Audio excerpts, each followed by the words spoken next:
Hey guys, welcome back. This is another episode of Rate My Base. So I have the person up right here, gaudi121. First thing, he's fairly low on trophies, so it can't be too harsh. He does have quite a bit of Firebolt towers, so that's a plus for him. His base layout, I like it. I like how it's more towards his tower, his castle gate. I'm not sure why he has a big long thing here. Having the big open curve here with no defenses or anything makes it pretty worthless because your hero will be able to run. So his troops are going to come out.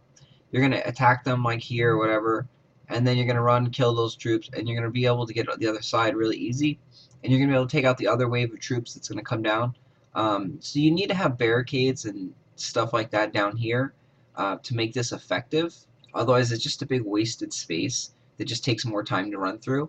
So, you definitely want to move barricades down here or move this big curve, up more here. But yeah, because you'll see your wave of troop may even be here or here or here. Wherever the first wave of troop is, you're going to kill that fairly easy because all your troops are right here. You have nothing else to worry about.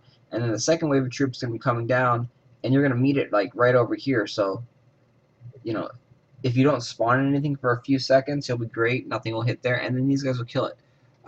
So that's something. This is kind of just wasted. Don't really want to do that. You want to put some barricades, some towers. It doesn't even have to be a lot. If you have, a barricade here, barricade here, barricade here, and like a barricade here, like 4 barricades or even 3 barricades, that will definitely help out a ton. And then in this corner here, if you do that, you do want to put probably a barricade right here, and then something in this corner, because this corner is very, very strong. It attacks this over here, and you can't hit it until you get way over there, unless you have cannons, which cannons can hit it.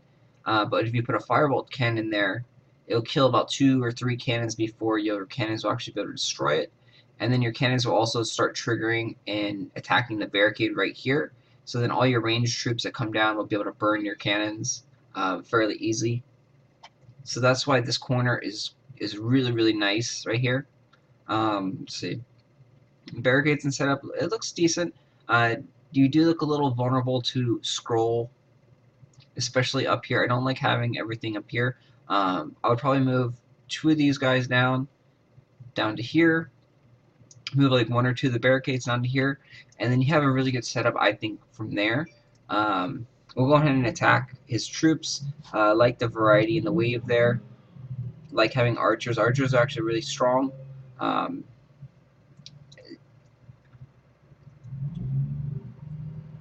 But yeah, it's a nice bunch of troops there. Archers, like I said, are very strong, very cheap. So we're going to go in, same setup, Hammer Strike, Firestorm, Sword Rain. These guys are all the same level 9, level 6, and level 5. The troops, this cannon is level 7. And then the cannon is level 2, the Art Blaster is level 1. So a little bit weaker troops in this game. So we're going to go and attack. We'll show you exactly what we mean about the curve being worthless over here. So he has no buildings, so I'm going to come up and bring this. And then so like his 2 bunches of troops just met right there, so 1 sword rain killed everything. Definitely not effective at all. So his 3rd wave of troop will be over there chilling. And they did a little bit of damage, not much at all, because I was able to run over through the thing. And so now I'm already at the curve, so now all my troops can spawn without any worry. So that Pyromancer, I didn't kill it before I got its fireball off, and it did a great amount of damage because all my troops were bunched up there. It, did about 50% to 15 or 20 knights. And that's why you can see Pyromancers are so powerful. There is a little bit of time right before they pull back their wand that you can kill them. So if you sword rain, right there. You'll kill them before they actually throw their fireball, and that will help save tons and tons of your troops' life. So definitely like the placement of that firebolt cannon over there in the corner. If you can build another one and put one down in the bottom, that would be like ideal. But that placement right there is great as well. It's the same setup. It's the same curve. You can't attack it from the other side.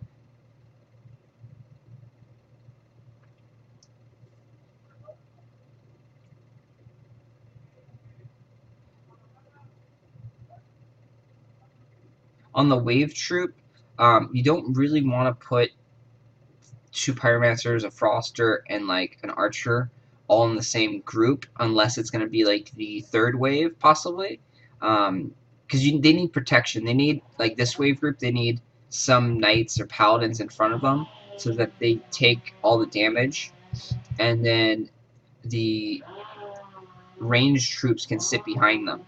So if you have a couple paladins, if you do one pyromancer, a paladin, a froster, and maybe an archer or some mixture of that kind of degree, or three knights, froster, pyromancer, that would be a lot better, because the knights will be up in front, they'll be your shields, and then you'll have to kill those knights first, and they just block all the ranged troops. So that's something I would definitely do there. And so we're not going to buy that. We don't have any gems. It's nice though in these packages that they actually give you troops that are useful. Your knight, your cannon, your arblaster. Those are all troops that I use the most.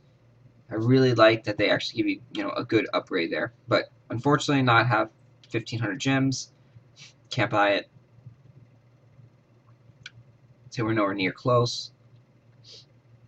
And so that's going to do it for that episode. We're going to go back in it and look at his base again.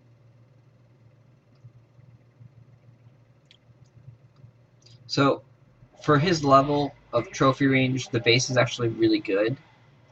Just minus this part over here. He needs to add barricades and something to prevent people from coming up. You might want to add a tower even over here, because as you saw in the video, your first two waves of troops, they were like right here and like right here, and then so I moved up just a little bit. They both intersected right here, and one sword rain was able to kill like both of those waves of troops. And if that didn't happen, it would have made me take a lot more time, because I would have had to wait for another sword rain to kill the next batch of troops. So even putting like one tower in the corner over here to slow people down just a little bit would allow this wave of troop, the second one, to move forward. The first wave will get closer, and you won't be able to kill two waves with one stone. So having, I'd say, a tower there, move if you can build a firebolt tower there as well, and then put a couple barricades over here, and that would make it a way better base in my opinion. And then also one of the waves, like I said, it had too many ranged troops in it and not enough protection for them. If you are going to do that, you got to do that in your like first or second wave of troops, so that you have this big long curve as your protection, because this barricade, this little island, makes it hard for people to attack those troops. Whereas if it's one of your fifth or sixth waves, you're going to be closer to it. It's going to be more up here, and then it's going to spawn out of the castle gate, and it's not going to really be as effective. Overall, for the level, like I said, this is a good base. Did beat it fairly easy. I am high level. I am level 55. Spells are pretty good. So overall, I do like the base. I'll give it a 6 out of 10 rating.